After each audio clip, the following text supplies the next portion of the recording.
জঙ্গলের সকাল, সূর্য উঠছে, পাখির কিচিরমিচির। টুনি আকাশে উড়ে। আহ, কি সুন্দর সকাল, আজ খেলব অনেক। বুবু গাছে লাফিয়ে। টুনি, আমি একটা নতুন খেলা বানিয়েছি, চলো খেলি। মিঠু ধীরে ধীরে আসে। তোমরা আগে বলো কি খেলা, আমি ধীরে ধীরে আসব। তারা দৌড়ের খেলা শুরু করে। টুনি উড়ে যায়, বুবু লাফায়, মিঠু হাঁটে। হঠাৎ টুনি গাছের ডালে আটকে যায়। টুনি চিৎকার করে, আরে আমি আটকে গেলাম, কেউ বাঁচাও।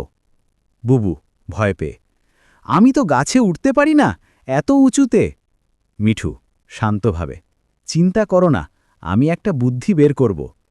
মিঠু বেললতা দিয়ে দড়ি বানায়, বুবু সেটি গাছে ছুঁড়ে দেয়। টুনি সেটি ধরে নিচে নামে। টুনি হাসতে হাসতে, ধন্যবাদ বন্ধুরা, তোমরা না থাকলে আমি আজ পড়েই যেতাম। বুবু, বন্ধু তো একে অপরের জন্যেই। মিঠু, হ্যাঁ, গতি নয়, বুদ্ধি আর একতা, এই তিনেই জয়।